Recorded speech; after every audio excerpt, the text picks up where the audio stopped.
بسم اللہ والحمد للہ والصلاة والسلام علی رسول اللہ رب اشرح لی صدری ویسر لی امری واحلل عقدۃ من لسانی یفقہوا قولی۔ السلام علیکم ورحمۃ اللہ وبرکاتہ۔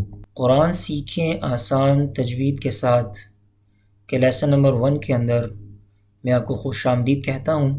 تلاوت قرآن کریم کے بہت سے فوائد ہیں۔ قرآن مجید اللہ تبارک و تعالیٰ کا کلام ہے، اس کا پڑھنا، پڑھانا اور سننا سنانا سب ثواب کا کام ہے۔ اللہ تبارک و تعالیٰ نے قرآن کریم کے اندر تلاوت قرآن کے جو فوائد بیان کیے ہیں اس میں سے ایک یہ ہے کہ قرآن کی تلاوت کرنے سے اللہ تعالیٰ کی محبت میں اضافہ ہوتا ہے۔ تلاوت قرآن سے دلوں کا زنگ دور ہوتا ہے اور قرآن کی تلاوت سے دلوں میں اطمینان اور سکون کی کیفیت پیدا ہوتی ہے، اور تلاوت قرآن سے دل اللہ کے خوف سے ڈر جاتے ہیں، ایمان میں اضافہ ہوتا ہے اور رب پر توکل بڑھتا ہے۔ اور اسی طرح تلاوت قرآن ایمان والوں کے لیے شفا اور رحمت ہے۔ حدیث مبارکہ کے اندر بھی تلاوت قرآن کے بہت سے فوائد بیان کیے گئے ہیں۔ ایک حدیث میں ذکر ہے کہ نبی کریم صلی اللہ علیہ وآلہ وسلم نے فرمایا، تم میں سب سے بہترین یعنی فضیلت والا وہ ہے جو قرآن سیکھے اور سکھائے۔ سبحان اللہ۔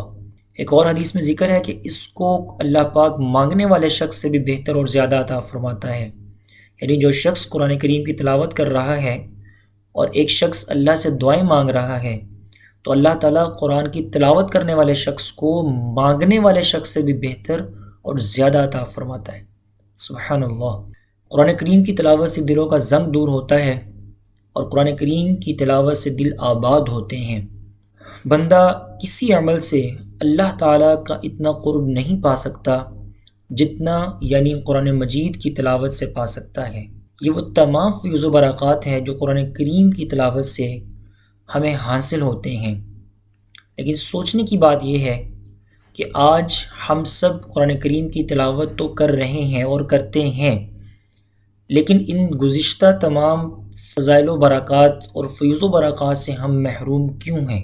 کہیں ہم قرآن غلط تو نہیں پڑھ رہے؟ تو آئیے جانتے ہیں کہ قرآن کو درست پڑھنا کیا ہے۔ اللہ تبارک و تعالیٰ نے قرآن کریم کے اندر ارشاد فرمایا، الذین آتیناہم الکتاب یتلونہ حق تلاوتہ اولئک یؤمنون بہ۔ وہ لوگ جنہیں ہم نے کتاب عطا فرمائی یعنی قرآن پاک، اور وہ اس کی تلاوت کرتے ہیں جیسا کہ تلاوت کا حق ہے، وہی لوگ مومن ہیں۔ یعنی اللہ تعالیٰ نے مومنین کی جو ایک نشانی بیان فرمائی وہ یہ ہے کہ وہ جب بھی قرآن کی تلاوت کرتے ہیں تو اس طرح تلاوت کرتے ہیں، یتلونہ حق تلاوتی، یعنی اس کا حق ادا کرتے ہوئے اس کی تلاوت کرتے ہیں۔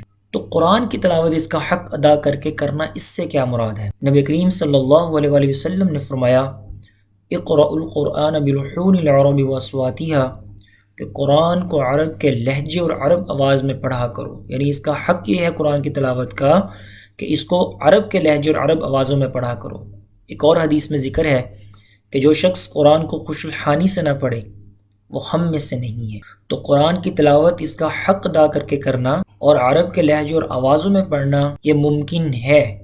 اور یہ کس طرح ممکن ہے؟ یہ تجوید کے ساتھ ممکن ہے۔ تجوید کیا ہے؟ بہت ہی مختصر ترین تعریف ڈیفینیشن میں آپ کے سامنے بیان کر رہا ہوں۔ قرآن کریم کو مخارج، صفات اور قواعد و ضوابط کا خیال رکھتے ہوئے تلاوت کرنا، دیٹ از کالڈ تجوید۔ اب یہ تینوں چیزیں یعنی مخارج، صفات اور قواعد و ضوابط جو رول اینڈ ریگولیشنز ہیں قرآن کریم کے، یہ ہر ایک لائن، ہر ایک سطر اور ہر ایک صفحے پر موجود ہے، اس لیے ان کا جاننا بہت ضروری ہے۔ آئیے جانتے ہیں کہ مخارج کا علم حاصل کرنا کیوں ضروری ہے۔ مخارج کی غلطی کیا ہے؟ لفظ الحمدللہ، اس کے اندر ہا کے ساتھ یہ لفظ ادا کیا جاتا ہے جو کہ نرمی اور حلق کے درمیان میں سے ادا ہوتا ہے، اور اس کا معنی ہے کہ سب تعریفیں اللہ کے لیے۔ اور ایک اور لفظ ہے ہا کے ساتھ الحمدللہ، جو کہ ہم عمومی طور پر بہت کثرت کے ساتھ استعمال کرتے ہیں۔ جب بھی ہمیں کوئی پوچھتا ہے کہ آپ کا کیا حال ہے تو ہم عمومی طور پر یہ کہتے ہیں الحمدللہ، یعنی ہم اس ہا کا استعمال کر رہے ہوتے ہیں۔ بہت کم ایسا ہے کہ کوئی بہت اہتمام کے ساتھ وہ یہ جواب دے الحمدللہ۔ تو یہ دیکھیے کہ الحمدللہ اگر کہیں گے ہا کو حلق سے نکالتے ہوئے تو اس کا معنی بنتا ہے کہ سب تعریفیں اللہ کے لیے ہیں۔ اس طرح اگر ہم اس کو وہ شخص جو کہ مخارج کا علم نہیں جانتا اور وہ نادانی کے اندر اس کو ہا کی بجائے ہا پڑھتا ہے تو اس کا معنی بنتا ہے سب ہلاکتیں معاذ اللہ اللہ کے لیے ہیں، استغفر اللہ۔ اللہ تعالی ہم سب کو ایسی غلطی سے محفوظ فرمائے۔ اس طرح ہم جانتے ہیں کہ صفت کی غلطی کیا ہے۔ صفت کہتے ہیں کسی بھی حرف کو موٹا یا باریک پڑھنا۔ یہ لفظ ہے قلب، قاف موٹی آواز کے ساتھ اس کو ادا کیا جاتا ہے قلب، اور اس کا مطلب ہے دل۔ اسی طرح ایک اور لفظ ہے، یہ بھی لفظ ہے قلب، لیکن یہ باریک کاف کے ساتھ ہے اور اس کا مطلب ہے کتا۔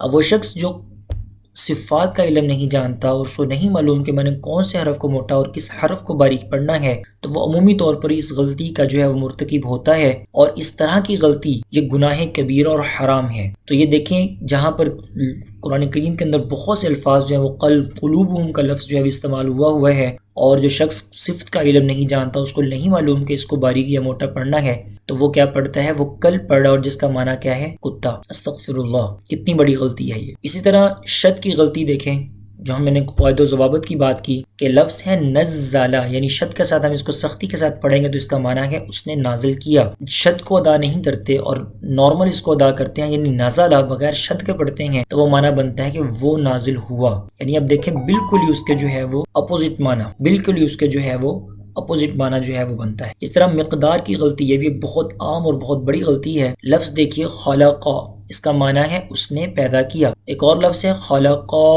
ان دونوں نے پیدا کیا۔ تو یہاں فرق جانیے کہ صرف کیا ہوا، الفاظ وہی ہیں سبھی، صرف آخری حرف کو ہم نے تھوڑا سا کھینچ کر پڑھا اور اس کا معنی کیا بن گیا؟ ان دونوں نے پیدا کیا۔ تو یہ دیکھیے ہم یہاں پر خود نادانی کا ایک اظہار کرتے ہوئے، اور عمومی یہ ہماری غلطی ہے کہ ہم حرف کو جو ہے وہ کھینچ کر پڑھتے ہیں۔ تو مقدار کا مطلب ہوتا ہے کسی حرف کو کھینچ کر یا مختصر پڑھنا۔ تو ہم یہاں پر اللہ تعالیٰ نے پیدا کیا، تو ہم کہہ رہے ہیں کہ نہیں، ان دونوں نے پیدا کیا، تو مطلب ہم یہاں پر ایک شرک کے مرتکب ہو رہے ہیں، نہ سمجھی کے ساتھ، نہ سمجھی کے طور پر۔ تو یہ بھی ایک بہت بڑی غلطی ہے۔ اسی طرح وقف کی غلطی، قرآن کریم کے اندر آپ اپنی مرضی کے ساتھ رک بھی نہیں سکتے۔ اگر آپ کہیں وقف کرنا چاہتے ہیں، رکنا چاہتے ہیں، تو اس کے بھی کچھ رول اینڈ ریگولیشنز ہیں، کچھ اصول و ضوابط ہیں، ان کا جاننا بہت ضروری ہے۔ مثال لیجئے، ایک جملہ ہے روکو مت جانے دو، لیکن یہاں میں نے وقف کیا، روکو کے بعد وقف کیا، روکو مت جانے دو، تو اس جملے کا مفہوم یہ بنتا ہے کہ روکو، اس کو جانے نہ دو، یعنی کہ رکنے کا اشارہ ہے۔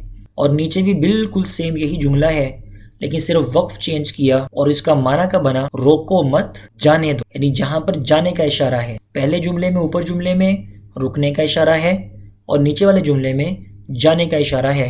تو دیکھیے کہ صرف وقف کی چینج کرنے سے معنی میں بالکل اس کے اپوزٹ جو ہے وہ معنی بن جاتا ہے۔ اس طرح قرآن کریم کے اندر اگر ہم اپنی مرضی سے کہیں وقف کرتے ہیں، تو اسی طرح قرآن کریم کا جو ترجمہ اور معنی ہے وہ بالکل اس کے جو ہے وہ اپوزٹ ہو جاتا ہے۔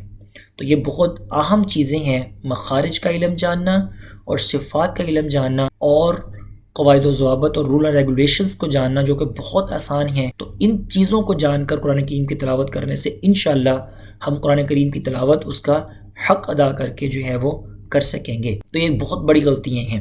اب سب سے پہلے جو اہم چیزیں ہیں قرآن کریم کو جاننے کے لیے وہ ہیں عربک الفابیٹس کا جاننا۔ کیا آپ جانتے ہیں کہ حروف تہجی یعنی عربی کے اندر الفابیٹس کتنے ہیں؟ یہ آپ کے سامنے حروف تہجی موجود ہیں، عربک الفابیٹس ہیں۔ ایک ٹریڈیشنل الفابیٹیکل آرڈر ہے جس سے ہم سب فیملیئر ہیں، جو کہ الف سے لے کر اور یا تک موجود ہیں۔ یہ کل حروف جو ہیں وہ 29 حروف ہیں، 29 لیٹرز ہیں۔ ان ٹرم آف شیپ یعنی شکلوں کے اعتبار سے یہ حروف تہجی کی جو تعداد ہے وہ 29 ہے۔ اسی طرح ہم قرآن کریم کے اندر جو قرآن کی جب تلاوت کر رہے ہوتے ہیں تو ہم ان کی حروف کی ساؤنڈز کو پروناؤنس کر رہے ہوتے ہیں۔ تو قرآن کریم کا جو میکسیمم پورشن ہے وہ آوازوں پر مشتمل ہے۔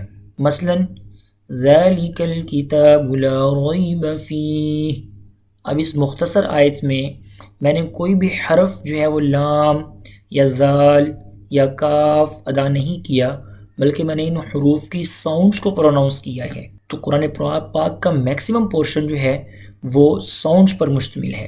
تو ساؤنڈز کے اعتبار سے جو حروف تہجی کی تعداد ہے وہ ہے 28۔ تو اس بات کو آپ بھی دہرائیں کہ ہمارے پاس جو شکلوں کے اعتبار سے حروف تہجی کی تعداد ہے وہ 29 ہے، 29 ہے، اور جو ساؤنڈز کے اعتبار سے حروف تہجی کی جو تعداد ہے وہ 28 ہے۔ تو اس بات کا مطلب یہ ہے کہ ہم نے 28 لیٹرز جو ہے ان کے ساؤنڈز کو پروناؤنس کرنا سیکھنا ہے، تو انشاءاللہ تعالی ہمارا قرآن کریم جو ہے وہ ہم درست ہو جائے گا اور ہم اچھے طریقے سے قرآن کریم کو جو ہے وہ تلاوت کر سکیں گے۔ اللہ رب العزت سے یہ دعا ہے کہ اس نے ہمیں اس مبارک سلسلے میں شامل ہونے کی توفیق دی، تو اس انتخاب پر اللہ کا شکر ادا کیجیے اور دعا کیجیے کہ اے اللہ ہمیں ہمیشہ اسی طرح قرآن کریم کو سیکھنے کی توفیق دے۔ آمین ثم آمین۔ سبحانک اللہم و بحمدک نشہد ان لا الہ الا انت نستغفرک و نتوب الیک۔ جزاک اللہ۔ السلام علیکم ورحمۃ اللہ وبرکاتہ۔